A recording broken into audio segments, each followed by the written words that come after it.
بسم اللہ الرحمن الرحیم الحمد للہ وکفى وسلام علی عباده الذین اصطفى اما بعد اعوذ باللہ من الشیطان الرجیم بسم اللہ الرحمن الرحیم وعباد الرحمن الذین یمشون علی الارض ہونا وَإِذَا خَاطَبَهُمُ الْجَاهِلُونَ قَالُوا سَلَامًا صدق اللہ العظیم وصدق رسولہ النبی الکریم ونحن على ذلك من الشاہدین والشاکرین۔ محترم حضرات، میں نے جو آیت کریمہ پڑھی ہے یہ 19ویں پارے کی آیت ہے۔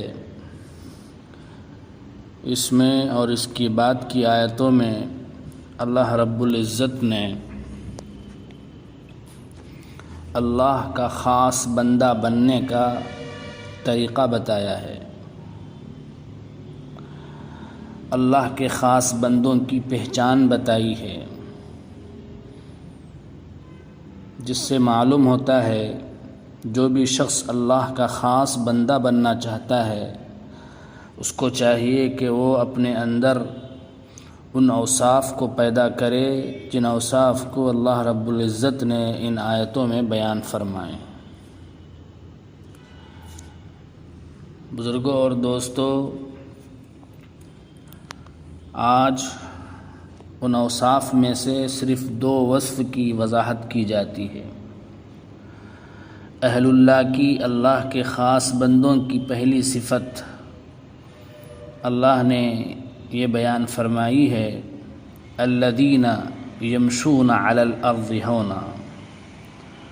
اللہ کے رحمان کے خاص بندے وہ ہیں جو زمین پر عاجزی کے ساتھ چلتے ہیں، زمین پر عاجزی، انکساری، تواضع کے ساتھ چلتے ہیں۔ جب زمین پر چلتے ہیں تو وہ سمجھتے ہیں کہ ہم اسی زمین سے پیدا ہوئے ہیں، اسی میں ہم کو جانا ہے۔ یہاں مقصد خاص طور پر ان کے چلنے کی کیفیت بیان کرنا نہیں ہے، کیونکہ دماغ میں بڑائی ہو، اپنے کو کوئی بڑا سمجھ رہا ہو اور وہ چال میں نرمی کرے تو یہ کوئی قابل تعریف بات نہیں ہے، بلکہ قابل تعریف بات تو یہ ہے کہ دل میں تواضع، انکساری ہو اور اس کی وجہ سے چلنے میں بھی عاجزی ظاہر ہو، تو یہ پسندیدہ اور قابل تعریف ہے۔ تو یہاں اسی بات کو بتلانا مقصود ہے کہ اللہ والوں کے مزاج میں تواضع، عاجزی، انکساری ہوتی ہے، وہ اپنے آپ کو کمتر اور گھٹیا سمجھتے ہیں، جس کا اثر ان کی چال میں بھی ظاہر ہوتا ہے کہ وہ زمین میں عاجزی کے ساتھ چلتے ہیں۔ شریعت کا حکم یہ ہے ہر مومن کے لیے، خواہ وہ لکھا پڑھا ہو، عالم ہو، فاضل ہو، کوئی بھی ہو، ہر ایک کے لیے حکم یہ ہے کہ وہ اپنے آپ کو گھٹیا سمجھے، اپنے کو سب سے کمتر سمجھے۔ جو شخص اپنے آپ کو گھٹیا سمجھتا ہے، کمتر سمجھتا ہے، اپنے اندر عاجزی کی صفت پیدا کرتا ہے، تو اللہ کا اس کے لیے وعدہ ہے، من تواضع للہ رفعہ اللہ۔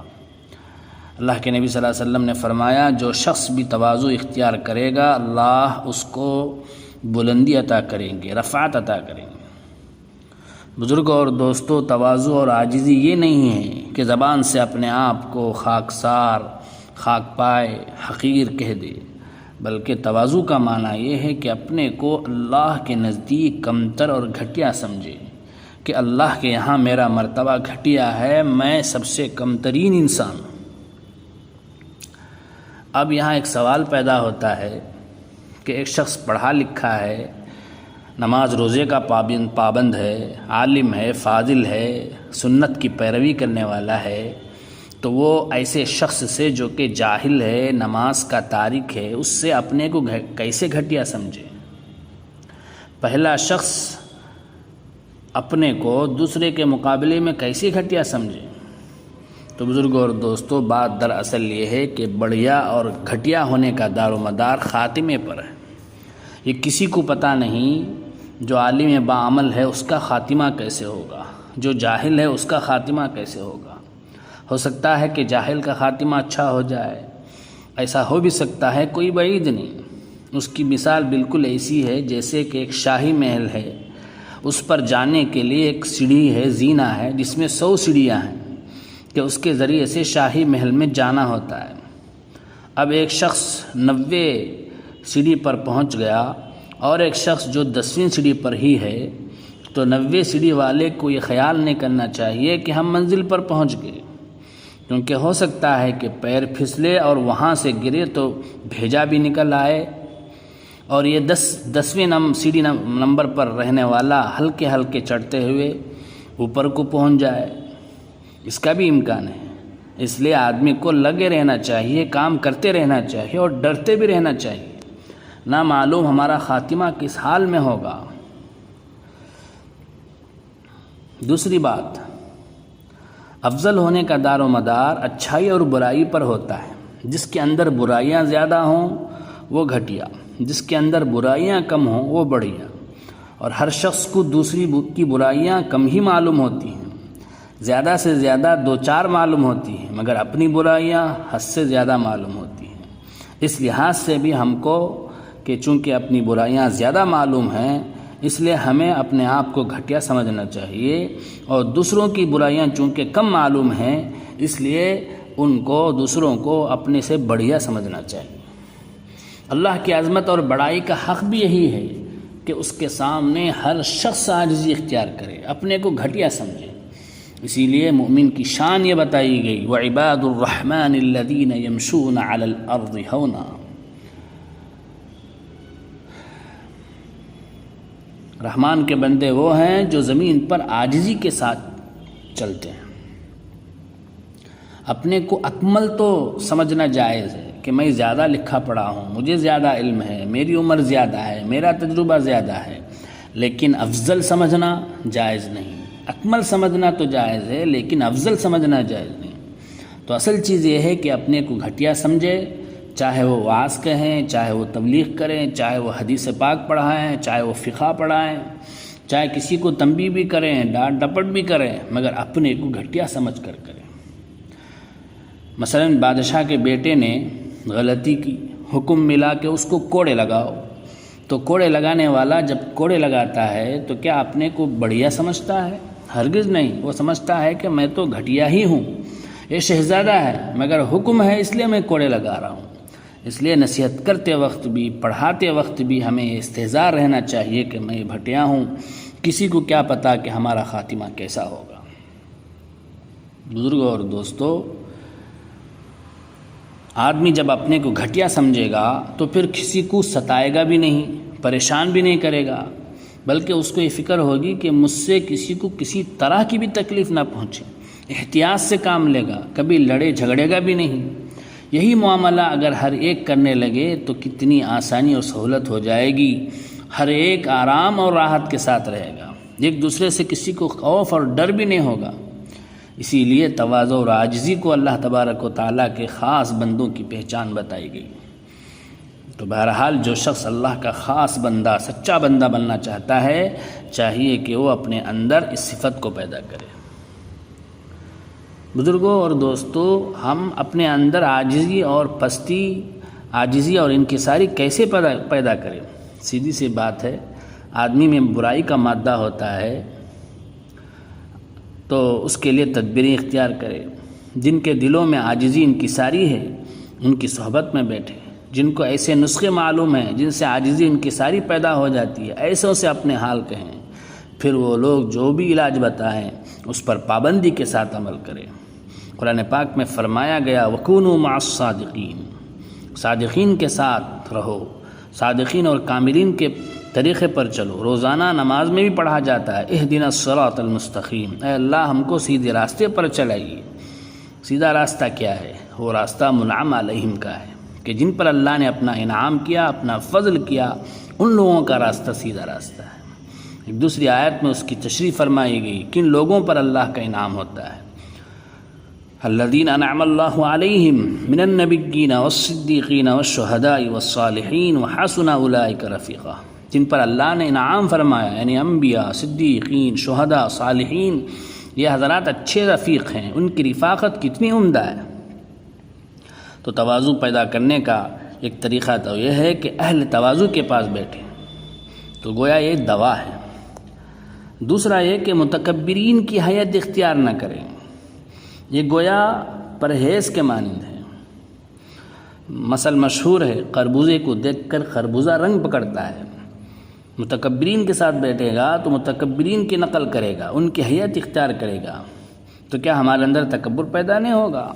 اس لیے ہمیں حکم دیا گیا ہے کہ ہم متکبرین کی صحبت میں نہ بیٹھیں، ورنہ ہمارا باطن خراب ہو جائے گا، ہمارے دل میں بڑائی آ جائے گی. متکبرین کی حیت میں یہ بھی داخل ہے کہ اوپر سے جو کپڑا پہنا جائے اس سے ٹخنوں کو ڈھانکا جائے. اسی لیے حکم ہے کہ ٹخنے نہ ڈھانکو، کھلے رکھو. اصل میں ڈھانکنا متکبرین کا شعار ہے. تو اگر متکبرین کی نقل کرو گے تو تکبر پیدا ہوگا. جب آدمی ہکلانے والے کی نقل کرتا ہے تو نیت نہیں ہوتی مگر ہکلانے لگتا ہے. تو ایسے ہی چاہے نیت نہ ہو، جب متکبرین کی نقل کریں گے تو ہمارے اندر تکبر پیدا ہوگا، اور تکبر حرام ہے. جو تکبر کا سبب ہے وہ بھی حرام، اس لیے ٹخنے ڈھانپنا منع ہے. ہم لوگ ٹخنے ڈھانکنے کو بہت معمولی سمجھتے ہیں، فیشن سمجھتے ہیں، حالانکہ یہ بہت بڑا جرم ہے، اس پر بڑی سخت وعید آئی ہے، معمولی بات نہیں. مسلم شریف کی روایت ہے، اللہ کے نبی صلی اللہ علیہ وسلم نے فرمایا ثلاثۃ لا یکلمہم اللہ. 3 قسم کے لوگ ہیں جن سے اللہ بات نہیں کریں گے قیامت کے دن، اور ان کی طرف نظر رحمت بھی نہیں کریں گے، اور ان کو پاک بھی نہیں کریں گے. ان کے لیے دردناک عذاب ہوگا. حضور اکرم صلی اللہ علیہ وسلم نے اس بات کو 3 مرتبہ ارشاد فرمایا. حضرت ابو ذر غفاری رضی اللہ عنہ نے عرض کیا خابوا وخسروا منہم یا رسول اللہ. خابوا وخسروا من ہم یا رسول اللہ. اللہ کے نبی یہ لوگ تو نامراد ہو گئے، برباد ہو گئے، یہ کون لوگ ہیں؟ تو آپ صلی اللہ علیہ وسلم نے فرمایا المسبل والمنان. اسبال ازار والا، ازار کو نیچے لٹکانے والا، ٹخنے چھپانے والا، والمنان احسان جتلانے والا، والمنفق سلعتہ بالحلف الکاذب جھوٹی قسم کھا کر اپنے سودے کو چالو کرنے والا. تو ٹخنے ڈھانپنے والوں کے لیے کتنی سخت وعید ہے. 4 سزائیں آپ صلی اللہ علیہ وسلم نے ارشاد فرمائیں. ایک سزا تو یہ کہ لا یکلمہم اللہ، اللہ ان سے بات نہیں کریں گے قیامت کے دن. دوسری سزا یہ کہ ولا ینظر الیہم، ان کی طرف نظر رحمت نہیں کریں گے. جب رب العالمین جو محبوب عالم ہے وہ پھیر لیں، وہ منہ پھیر لیں تو کتنی بڑی بات ہے، کتنی بڑی سزا ہے. کسی کے بڑے منہ پھیر لیں تو اس سے بڑی سزا اور کیا ہو سکتی ہے. تیسری سزا اللہ نے یہ بیان فرمائی ولا یزکیہم، گناہوں کے میل کچیل سے پاک نہیں فرمائیں گے. ایسے لوگوں کو تزکیہ کی توفیق نہیں دیں گے. جب تک توبہ نہیں کریں گے، خاص لوگوں میں داخل نہیں ہوں گے، ولایت اور قرب کا مقام حاصل نہیں ہوگا. چوتھی سزا اللہ نے یہ بیان فرمائی، اللہ کے نبی صلی اللہ علیہ وسلم نے یہ بیان فرمائی وَلَهُمْ عَذَابٌ عَلِيمٌ، ان کے لیے دردناک عذاب ہوگا. تو جو شخص تواضع اختیار کرنا چاہتا ہے تو اسے چاہیے کہ وہ ان 2 چیزوں کا اہتمام کرے. ایک تو جو دوا ہے اس کو اختیار کرے، یعنی تواضع والوں کی صحبت اختیار کرے، ان سے خاص تعلق رکھے، ان کے بتائے ہوئے علاج کے مطابق عمل کرے. دوسرے جو پرہیز ہے یعنی متکبرین کی حیثیت سے بچے. انشاءاللہ ان پر عمل کرنے کی برکت سے ہمارے اندر تواضع اور عاجزی پیدا ہو جائے گی، جو کہ اللہ کے خاص بندوں کی پہلی صفت ہے. دوسری صفت اور پہچان اللہ نے یہ بیان فرمائی وَإِذَا خَاطَبَهُمُ الْجَاهِلُونَ قَالُوا سَلَامًا. جب ان سے جہالت والے لوگ بات کرتے ہیں تو وہ دفع شر کی بات کہتے ہیں. یعنی اللہ کے بندوں کی دوسری صفت یہ ہے کہ ان کا معاملہ دوسروں کے ساتھ یہ ہے کہ جب ان سے لوگ الجھتے ہیں، نامناسب بات کرتے ہیں، اعتراض کرتے ہیں، چھیڑتے ہیں، تنگ کرتے ہیں تو وہ سلامتی کی بات کرتے ہیں، الجھتے نہیں تاکہ فتنہ پیدا نہ ہو. اور ایک جگہ اللہ تبارک و تعالیٰ فرماتے ہیں وَإِذَا سَمِعُوا اللَّغْوَ أَعْرَضُوا عَنْهُ. جب کوئی لغو بات سنتے ہیں تو اس کو ٹال جاتے ہیں. کہہ دیتے ہیں وقالوا لنا اعمالنا ولکم اعمالکم سلام علیکم لا نبتغی الجاہلین، ہمارا کیا ہمارے سامنے آئے گا، تمہارا کیا تمہارے سامنے آئے گا، ہم تم کو سلام کرتے ہیں، ہم بے سمجھ لوگوں سے الجھنا نہیں چاہتے۔ یہ ان کی شان ہے۔ جب کوئی کچھ کہتا رہتا ہے تو وہ ایسے موقع پر ضبط کرتے ہیں، برداشت کر لیتے ہیں، ایسا معاملہ کرتے ہیں جس سے فتنہ دفع ہو جائے، شر ختم ہو جائے۔ بزرگوں، یہ اسی وقت ہوگا جب کہ انسان کے اندر عاجزی اور تواضع ہو۔ تو یہ دوسری صفت در حقیقت پہلی صفت ہی کا ثمرہ اور نتیجہ تھا کہ اپنی ذات کے لیے انتقام لینے کے بجائے سلامتی کی باتیں کرتے ہیں۔ جو شخص اللہ کا خاص بندہ بننا چاہتا ہے چاہیے کہ وہ اپنے اندر اس دوسری صفت کو بھی پیدا کرے۔ اللہ تبارک و تعالی ہم تمام کو اپنے اندر ان صفات کو پیدا کر کے اللہ کا خاص بندہ بننے کی توفیق عطا فرمائے۔ آمین۔ وآخر دعوانا ان الحمد للہ رب العالمین۔